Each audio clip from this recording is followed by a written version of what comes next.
ang banal na salita ng Diyos. Ito pong sabi, lagi kayong manalangin.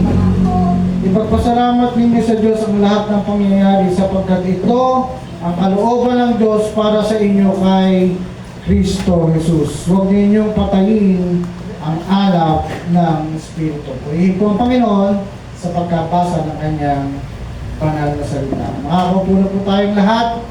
Nakahanda na po ba tayo? Handa na po ba tayong tanggapin ang mapagpala, mabiyayang mensahe ng Diyos muna sa ating mga buhay? Amen. At ngayon po ay ating salubungin ang ating kapatid, ang ating pastor, Pastor Romel V. Roque, para po sa mensahe ng buhay na salita ng Diyos. Palakpakan po natin. Salamat na pare kong tunay, Pastor Emway, sa iyong napakayamang pagpapakilala. Hallelujah, hallelujah, Lord Jesus Christ, Amen. Palakpakan po natin ang Lord, tuloy pong napakabuti ng Diyos sa atin. Bago po tayo dumako sa ating aralin, o pagpupulay-pulay ay balitaan po muna tayo.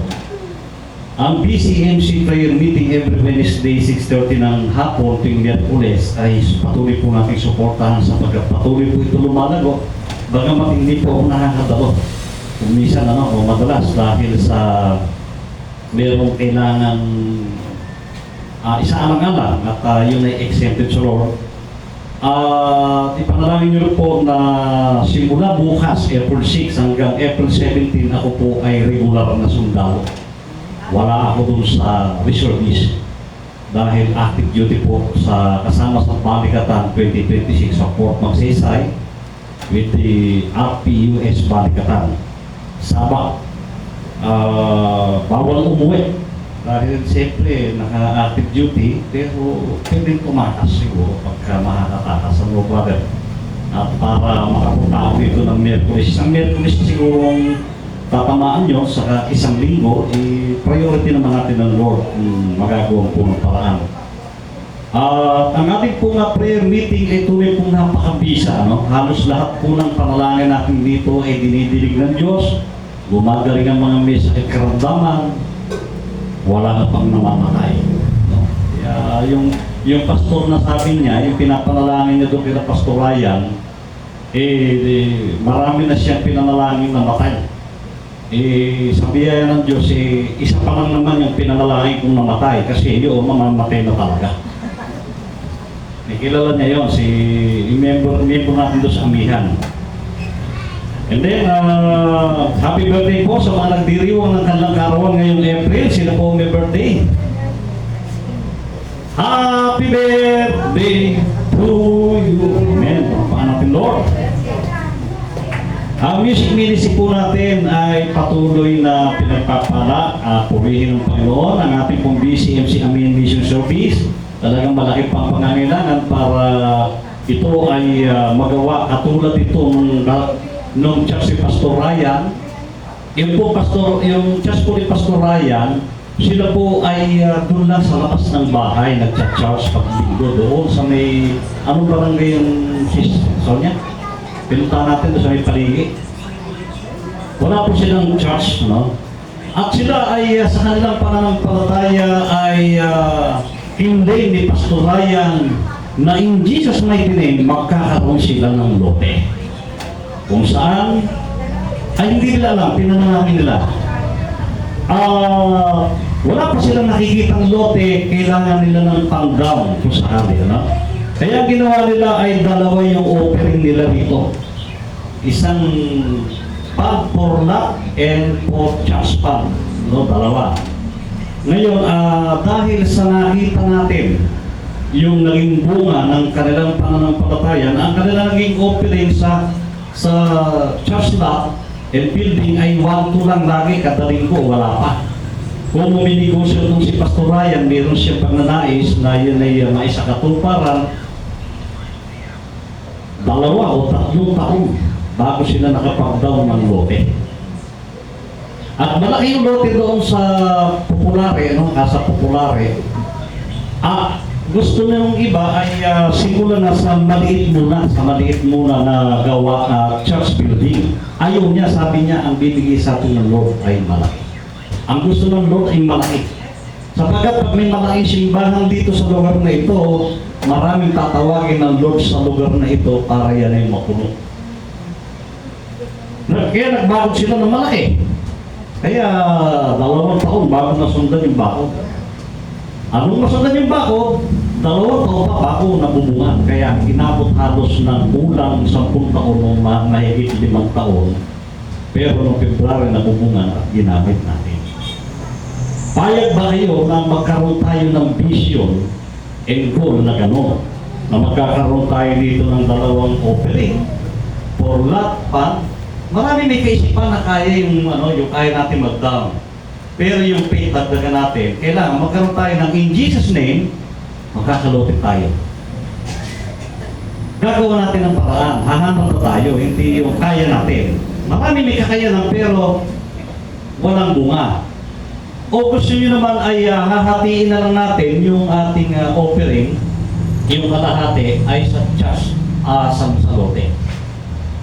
Kasi nakaya nga nila Pastor Ryan, 2 taon nilang inipon eh. And then, meron siya naging miyembro na napag-approve na siyang tumulong. And then, meron akong miyembro na reporter na mahirap ang buhay. Natulungan ko siya, naging milyonaryo siya, at gusto, ang kanyang goal ngayon ay maging commercial naman yung radio station kung nag-book siya. Yung asawa naman niya ay mga Diyos at pinagpipray natin, mas malaki ang sweldo no, mas milyonaryo yun, natutulong din sa atin.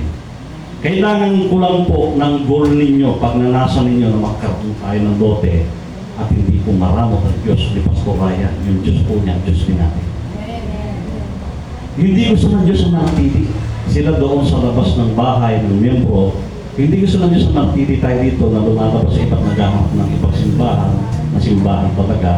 Ang gusto po talaga ng Diyos ay magkaroon tayo ng sarili lote.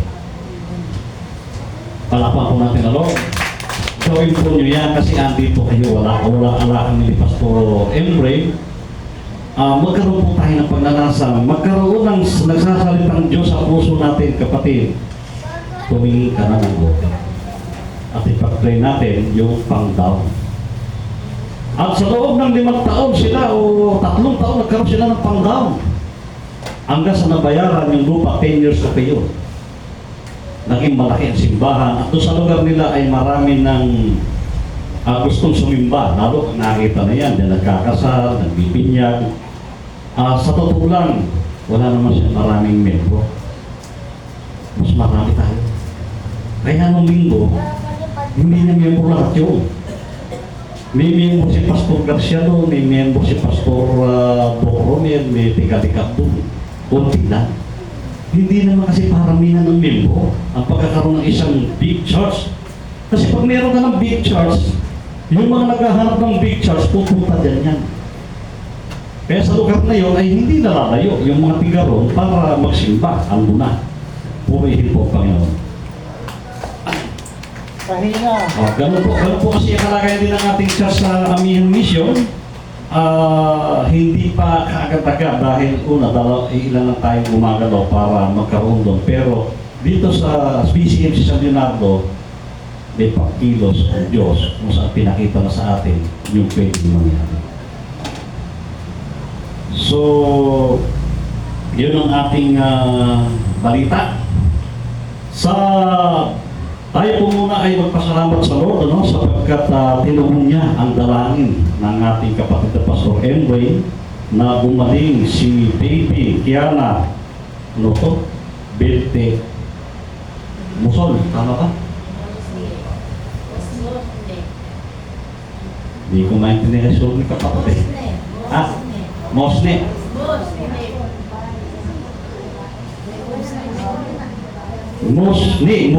Mostly pala, hindi mo ba si Mostly, kapatid? Palapan natin ang Lord. Pinalakas ng Diyos ang pinanalangin ng kapatid na Pastor Emre na si Baby Kiana. Purihin ng Panginoon na ginamit ng Diyos si Baby Kiana para makapiling natin ang kanyang father na si Brother Kevin at ang kanyang mother na si Sister, Casey din. Tama? Casey din, ano? Purihin ng Panginoon.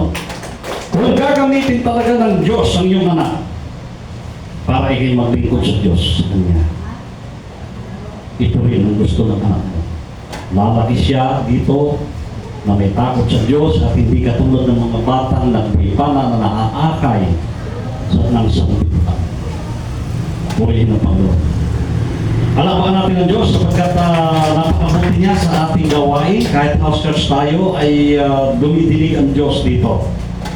Mga kapatid, sa binasa ng ating kapatid na Pastor Emway, lagi kayong manalangin. Ngayong araw ng pagkabuhay, tinatawag na araw ng pagkabuhay ng Panginoong Hesus sa mga Kristiyano, ay namatay si Hesus at ngayon pinagdiriwang ang kanyang muling pagkabuhay na tinatawag na Pasko ng pagkabuhay. In other term, Pasko, ang term niya ay na pagkabuhay ay Easter Sunday. Yung Pasko naman in general ay Christmas. Yung Pasko ng tinapay na walang libaluha. Yung iba pa yun. Kaya nga maraming klaseng Pasko. Sa kanyang pagkabuhay, sa mga Kristiyano, hindi tinatanggap ng mga Muslim na si Kristo ay namatay. Hindi siya namatay. Ano? Dahil tininig daw ng Diyos yung dalangin niya na ilayo mo Ama ang saro ng kamatayan, iba yung nadakit kamuha. At para sa mga Muslim, si Kristo ay hindi namatay hanggang ngayon buhay. Pero para sa kanila, si Kristo ay tao at propeta. So may mali sila doon. Kasi kung para sa Muslim ay buhay hanggang ngayon si Jesus, si Isa na tinatawag, hindi tayo. Meron ba naman tao hanggang ngayon ay buhay after 1,000 years? Diyos yun. Diyos lang ang pwedeng magkaganon. At tayo man, na sumasampalataya kay Kristo, kapag namatay, ay muling mabubuhay. Magiging kawaris tayo ni Jesus na siya ay namatay, muling nabuhay, tayo man ay mamamatay na may pananampalataya sa Kanya at muling mabubuhay. Yun po ang wangis natin kay Jesus. Doon po natin siya makakatulad. Ipagpasalam, kaya nga tayo lagi ay manalangin. Sapagkat ang Diyos ay dumidinig sa iyong panalangin. Kaya nga pagka umaaway ka ng mga mundo, malayo sa iyong Panginoon kasi hindi mo siya naiisip. Pero kung inaawit mo yung awit ng pag-ibig, kahit na yan ay awit mo ipapanglaw, pagbikan na tatangal, siya Diyos yung pag-ibig. Pero Pero pag ang awit mo ay yung katulad ng mga vlogger na sikat, makamundo, malayo ang Panginoon. Malalayo tayo. Kaya ipagpasalamat nyo sa Diyos ang lahat ng pangyayari. Sa Korea, kaya malakas ang kanilang pananampalataya doon ay matindi silang magpasalamat sa Panginoon. Ultimo pagkagising ng umaga, meron silang pang-love offering at ang kanilang pera pinaplansya, hindi binibigay din ng buo. Pag nanganak, nagpapasalamat sa Diyos. Gumaling na sa karamdaman, nagpapasalamat sa Diyos. Dahil ang gusto ng Diyos, lagi kang mapagbigay, lagi mo siya inaalala. Ang pagpapasalamat mo sa Diyos, hindi mo siya nakikita para pasalamatan ng personal. Kung ano yung ginawa sa iyong kapatid, sa iyong iglesia, yan ay ginawa mo sa Diyos. Sapagkat sa iyong mga kapatid, nasa kanilang puso ang Diyos. Nasa iyong puso din, nandito ang Diyos. Tandaan natin mga kapatid, ang personal na pasasalamat sa Diyos ay personal na ginagawa mo sa iyong kapatid at sa iyong simbahan. Sapagkat ito ang kalooban ng Diyos para sa inyo kay Kristo Jesus, ang lagi kayong manalangin, lagi niyo siyang alalahanin. Kaya nga yung isang pamilyang malaki na hindi naaalala ang Panginoon Diyos ay binigyan ng karamdaman yung isa sa kanilang leader na nung magkasakit na hindi naging maling-galing, hindi naman mamatay yung matay, panay ngayon ang tawag sa Diyos. Meron yun. Hipag niya yun. Pero ipanalangin natin at sinusuportahan ko Minsan, pag kasi ang times yung maliit lang naman, kay Brother Lino na ako nagtatay, so sa kanyang mga bayaw, hipak sa mga anak niya, pag malaki doon sa amin yung mission church. Pag siyempre sobrang laki, doon na sa pastor, o pwedeng hatiin dito. Ganon ang pagbibigay sa Panginoon. Huwag ninyong patayin ang alab ng Espiritu na inyong nararamdaman ngayon. Kung nararamdaman mo ngayon na ikaw ay nag-aalab ang iyong pananampalataya, pagtitiwala, pasasalamat, pagpupuri, pagsamba sa Diyos, huwag mo niyang papatayin kapag nakakita ka ng ibang bubuhay sa iyong damdamin. Kailangan lagi yung buhay. Ano man makita mo kasaganaan, salamat Lord, lalo mo pag-alabin ang iyong damdamin sa Espiritu ng katotohanan sapagkat ang Diyos ay Espiritu katotohanan. Kung makakita ka ng problema, pag-alabin mo, Lord, samahan mo sa problema ito. Nakakita ka ng tagumpay, Lord, salamat sa tagumpay nito. Itong tagumpay nito gagamitin ko sa patuloy kong pag-aalab sa iyo sapagkat ako'y kailanman hindi mo iniwan, pinabayaan man, pasalamatan mo na sinasamahan ka niya kahit saan ka pumunta. Inilalayo ka sa lahat ng uri ng panganib kapahamakan. Inilalayo ka sa lahat ng uri ng masamang pangyayari, kaguluhan, kadiwaraan, panggugulo ng ibang tao, inilalayo ka. Ipanalangin mo yan gabi-gabi bago matulog dahil titingin ka ng Diyos. Minsan nangyari sa akin, inuusik ako. Meron akong nagawa na hindi ko naman alam na gano'n ang mangyayari. Talagang ayaw ko tigilan, minsan kahihiyan. Sabi ko, Lord, ilayo mo ako sa kanya. At nakikinig Diyos. Natakpan ang isyo. Dahil hindi lahat ng isyo totoo. At kung meron ka mang isyong totoo, ilapit mo sa Diyos. Lagi na sinasabi ng Panginoon na kung mangangaral ka ng katotohanan, una linisin mo yung sarili. Hindi po ako malinis na malinis, pero nililinis ko. Saan ako marumi, saan ako nagkakasala, Lord, patawarin mo ako. Kung meron ako naumid na hindi ko na ibalik. Maraming kapatid na may naumid na hindi na inihingi ng tawad, na hindi na ibalik at patuloy ko ng umid. Mga kapatid, maging tapat tayo sa Diyos dahil ang Diyos ay tapat sa lahat ng bagay. Huwag nating nakawin ang para sa Diyos. Talagang ang binigay sa atin ng Panginoon na tinatangkili, ang 10 bahagi niyan ay dapat ibalik sa Kanya. At kapag naibalik mo sa Kanya yun, wala ka pang naibigay sa Diyos. Kaya nga, sa pagbabasahin mo ang Biblia, ang malikod ng Diyos ay hindi lang nagbalik ng kanilang ikaputang kundi nagbigay pa sila sa bawat kanilang pasasalamat, ginagawa, tagumpay ay meron silang ibinibigay para sa Diyos dahil sa buhay natin, kailangan natin laging unahin ang Diyos. Kaya daw yung mga misa na ginawa ngayon ay hindi sobrang lakas. Dahil baka doon sa tatamaan, meron silang kapanalig. Dahil ang magkakalabang bansa ay merong mga kapanalig na bansa na sa bawat bansa meron silang kapanalig, kaya yung target lamang ang dapat matamaan. Kaya sa pamamagitan ng ating panalangin, in Jesus' mighty name, lilihis sa iyo ang sakit karamdaman, lilihis sa iyo ang bala, lilihis sa iyo ang masamang pangyayari. Huwag niyong papatayin ang nararamdaman niyo ngayon, init o alab ng damdamin niyo sa Panginoon. Ano man ang inyong makita, ano man ang inyong maramdaman, ano man ang inyong masaksiyan, kailangan lagi nangingibabaw sa inyo ang banal na Espiritu ng Diyos. Ang alab na nag-uumapaw ay hindi dapat matabunan ng mga bagay, ng material na makapagpapasiya para sa sariling kapakanan. Ang Espiritu natin ay dapat laging buhay sa Espiritu ng Diyos. Sumasamba lagi tayo sa Espiritu ng katotohanan dahil kilala ng Diyos ang iyong Espiritu. Sabi nga ng mga ibang obispo, kapag namatay ka at hindi ka nakakilala sa Espiritu, hindi ka pinanganak ng muli sa Espiritu, mamamatay yung katawang lupa, mamamatay ang iyong Espiritu at ang kaluluwa mo'y parusahan sa impyerno. Pero kapag tinanggap mo Panginoon bilang Lord and Savior mo, nagbagong nilalang ka, ikay pinanganak mo muli sa Espiritu, mamamatay yung katawang lupa, ang kaluluwa mo hindi parusahan, buhay ang espiritu mo sa kagalakan ng Diyos. Palakpakan po natin ang Lord. Kaya kailangan ang panalangin mo'y puspos ng espiritu ng Diyos. Hindi na nalalayan, Lord, Panginoon, may pagkalingin po ala ng espiritu. Hindi naramdaman. Kailangan ang panalangin mo, Lord, may pananampalataya. In Jesus' mighty name, hindi mo kami iiwan, ipapabayaan ng mangyayari itong kalooban mo sapagkat ikaw dahilan ng doktor magagamot sa lahat ng uri na sakit karamdaman, walang imposible sa'yo.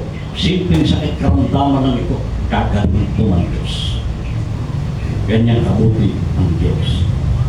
Sambahin siya sa espiritu at katotohanan sapagkat ang Diyos ay espiritu, katotohanan, hindi siya ribulto na ginawa ng taong negosyo na nang malunod ang pagoda, lunod din sila. Kilalanin mo ang totoong Diyos na lumikha sa iyo.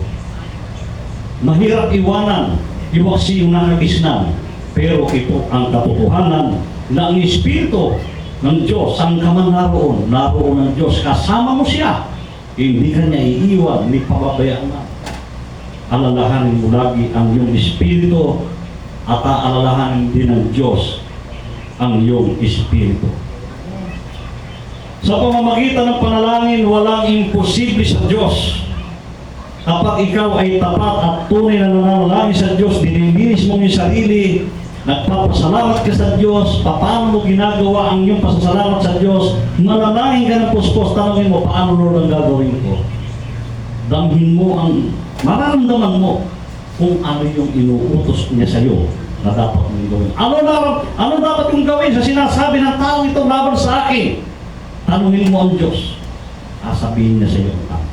Mararamdaman mo, magsasalita sa iyo ng Diyos. Pero pag tinanong mo, kapwa mo, ano ba dapat kong gawin dito sa ulukutoy na ito? Ikasagot siya ng tao, sige, panatan mo.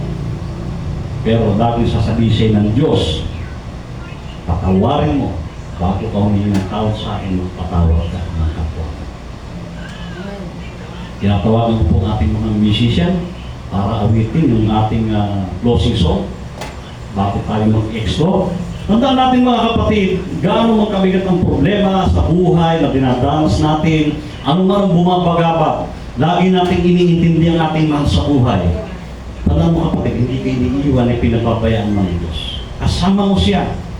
Dininig ng Diyos ang iyong panalangin, ibig sabihin napakalakas pala sa Diyos. Meron ka palang tinatawag na power of prayer. Na kapag ipinanalangin mo pala yung ibang tao o kamag-anak mo, didingding ka ng Diyos. Walang imposible siya. Isasabihin ng Diyos ano ang dapat mong gawin sa bagay na ito. Tayo kung lahat ay umuko, kumihit manalangin. Dakila namin Diyos sa mga pangyarihan sa lahat. Salamat nga po, Father God in heaven, na tunay pong dinidinig nyo ang dalangin ng iyong mga anak na tinatawag mo. Salamat Panginoon sa pagtawag mo sa amin na kami ay nandito sapagkat tinawag mo kami, dininig mo ang aming dalangin. Kaya Panginoon, hawakan mo kami, ang aming ununan ay hipuin ng mapagpalang kamay, ipadama sa amin ang dakilang layunin mo na hindi na kami dapat mawala sa iyo Panginoon. Dito kami nakakilala, kung dito mo kami gagamitin Panginoon, magpapagamit kami sa iyo Panginoon. Hallelujah Lord Jesus Christ, dinadalangin din namin ang lahat ng aming mga sa buhay na nangangailangan, may sakit karamdaman, mga nanonood kami sa karamdaman, Panginoon, patuloy mo silang kalingain, kahabagan, Panginoon. Alam namin na tinatawag mo din sila para sa iyong gawaing banal.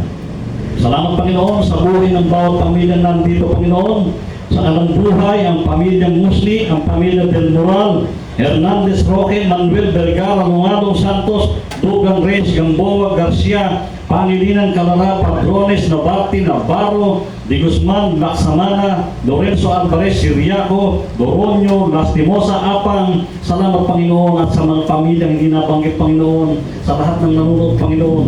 Patuloy mo hipuin ang iyong mapagpalang kamay ang unang bautisa, ipadama sa amin ang iyong dakilang layunin kung ano narapat namin gawin sa nalalabing panahon ito Panginoon. Patuloy mo Panginoon, pagkalooban ng maayos sa buhay ang sisiklig-lig mga pang-bautisa tayo lahat ay tumayo. At ang labis na biyaya ay patuloy namin ipagpasalamat sa iyo ang karapat dapat mo para sa iyo, Panginoon. Salamat, Panginoon, na kami ay hindi mo papayagan maging sobrang tinatangkilik na minsan ay masama, Panginoon, sa amin kung kami ay laging may sobrang tinatangkilik, Panginoon. Salamat, Panginoon, na sapat-sapat na ng aming tinatangkilik. Hindi kami namumulib at hindi kami na-involve sa mga korupsyon, Panginoon, sa mga pag-uusig ng batas ng Diyos at batas ng tao. Panginoon, patuloy mong ingatan ang bawat isang narito sa aming pag-iwahiwalay, sa aming pag-uwi, Panginoon. Patuloy mong pagpalain ang aming mga paminggan, ang aming mga kusina, ang aming bulsa, Panginoon. In Jesus' mighty name, pabalungin mo ang iyong biyaya, masaganang pagpapala, at ang aming mga nanay, tatay, patuloy mong palawigin ang kanilang buhay. Ang aming mga anak, Panginoon, ay patuloy naming makasama, masigla, masaya, hanggang sa iyong muling pagbabalik. Salamat, Panginoon, sa buhay ng aming Pastor M. Ray na patuloy mong ginagamit ang konsihala Minang at ang lahat ng kapatiran narito, Panginoon. Salamat, Panginoon, sa pagtulog, pagdinig sa aming samot dalangin. Ito po ang aming papulit pasalamat sa matamis sa pangalan ng aming Panginoon Jesus. So inyo ang hindi malirik na pag-ibig ng Diyos na nagpapatawad ng inyong kasalanan sa pamamagitan ng pagtubos sa krus ng Kalbaryo. Taglayin ninyo ito sa inyong paghayo saan man kayo pumaroon ang tungkulin ninyo na sundin ang pinag-uus ng Panginoong Diyos na makapangyarihan sa lahat, lumalang ng langit at lupa na gawin ninyong alagad ang lahat ng bansa, manalitili kayong tapat hanggang wakas. Ipangaral niyo sa buong sanlibutan ang magandang balita tungkol sa kaharian ng Diyos upang magsilbing patuto sa lahat. Ang kanyang biyaya, pagpapala at kapayapaan ng puso at isipan sa kanya na makapag-iingat sa inyo upang hindi kayo magkasala at makakapagharap sa inyo ng walang kapintasan na may malaking kagalakan sa kanyang kalulhatian.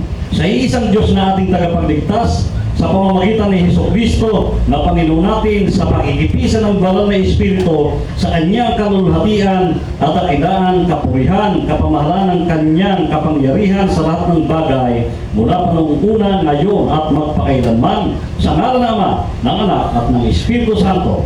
Amen. Amen.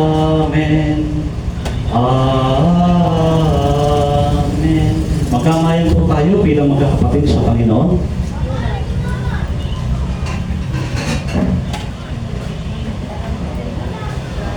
Mapagpalang araw ng Panginoon po ulit sa bawat isa sa atin, mga kapatid.